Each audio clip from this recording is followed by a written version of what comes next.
A very good morning to all of you. और आज का हमारा क्वेश्चन ऑफ द डे है, for polymerase chain reaction which of the following is not required?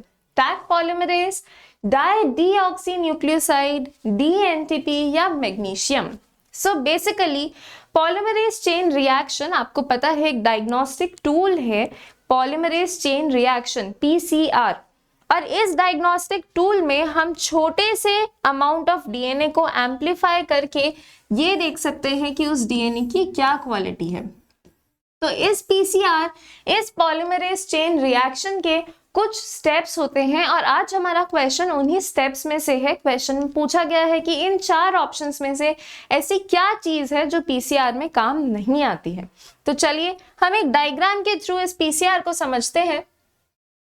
तो ये diagram demonstrate कर रहा है एक पीसीआर मशीन को, और ये वाला साइड जो है वो डेमोन्स्ट्रेट कर रहा है पीसीआर के रिएक्शन को, पीसीआर पॉलीमरेज चेन रिएक्शन। चलिए, तो जो सबसे पहला ये है थर्मल साइक्लर पीसीआर का, जिसमें पॉलीमरेज चेन रिएक्शन होता है।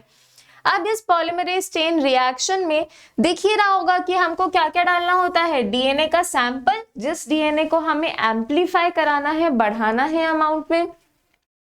प्राइमर्स, जो कि डीएनए का मल्टीप्लिकेशन करेंगे, उनको प्राइमर्स कहते हैं।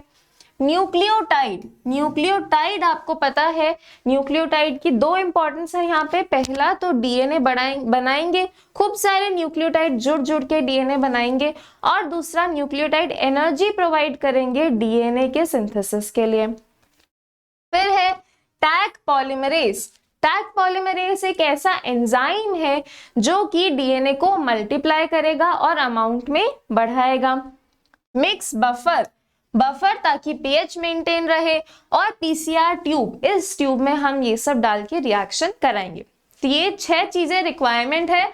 डीएनए सैंपल, जिसका अमाउंट हमें बढ़ाना है। प्राइमर्स, ताकि डीएनए का मल्टीप्लिकेशन शुरू हो सके। न्यूक्लियोटाइड, कई सारे न्यूक्लियोटाइड जुड़ के डीएनए बनाएंगे नया। टैग पॉलीमरेज ये एंजाइम है जो कि डीएनए को मल्टीप्लाई कराएगा। मिक्स बफर, ताकि पीएच मेंटेन रहे, और पीसीआर ट्यूब। अब हम चलते हैं इस तरफ, जो कि है पीसीआर का पूरा रिएक्शन। सबसे पहले क्या होता है स्टेप? सबसे पहला स्टेप होता है डीनेचुरेशन।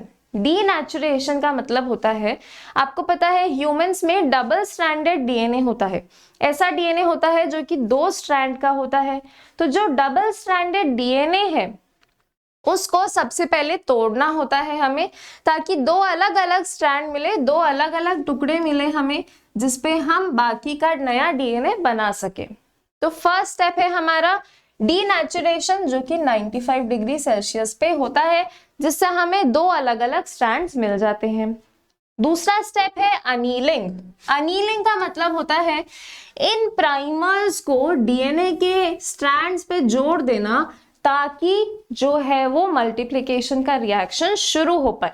तो क्या होगा, ये 2 अलग अलग डीएनए मिले थे हमें सिंगल स्ट्रैंडेड, अब हम इन पे प्राइमर्स जोड़ देंगे ऐसे। तो जो अनीलिंग का स्टेप है वो 55 डिग्री सेल्सियस पे होता है, और इस स्टेप में हम सिर्फ डीएनए प्राइमर्स को जोड़ते हैं। जोड़ दिया, इसके बाद लास्ट स्टेप है एक्सटेंशन, जिसमें हम इन प्राइमर से पूरे डीएनए के स्ट्रैंड बनाएंगे। तो थर्ड स्टेप है एक्सटेंशन, जो कि होता है 72 डिग्री सेल्सियस पे। इसमें क्या होगा, जो डीएनए के सिंगल स्ट्रैंड थे उनसे पूरे स्ट्रैंड बन जाएंगे डीएनए के, यानी एक डीएनए से 2 डीएनए बन जाएंगे। तो ये था आपका पॉलीमरेज चेन रिएक्शन पूरा। इस रिएक्शन से हम जो है काफी सारे डायग्नोसिस कर सकते हैं। तो अब हम क्वेश्चन की तरफ दोबारा चलते हैं। क्वेश्चन पूछता है कि इन चारों में से कौन सा पीसीआर में रिक्वायर नहीं होता। हमने देखा टैग पॉलीमरेज रिक्वायर होता है, क्योंकि ये वो एंजाइम है जो कि डीएनए को मल्टीप्लाई करवाता है। डाई डीऑक्सी राइबोन्यूक्लिक एसिड्स या राइबोन्यूक्लियोसाइड्स ये रिक्वायर नहीं होता है, ये पीसीआर में रिक्वायर्ड नहीं होता है। डाई डीऑक्सी न्यूक्लियोसाइड्स क्या होते हैं, बेसिकली ये डीएनए की तरह होते हैं, बस इसमें फॉस्फेट और ऑक्सीजन नहीं होता। तो ये हमने सुना भी नहीं है और ये हमारे काम भी नहीं आता है। DNTP, DNTP कुछ नहीं है, न्यूक्लियोटाइड्स का दूसरा नाम है जो कि बिल्कुल काम में आते हैं। अभी अभी हमने देखा कि ये ही जुड़ जुड़ के मोतियों की तरह डीएनए बनाते हैं, ठीक है।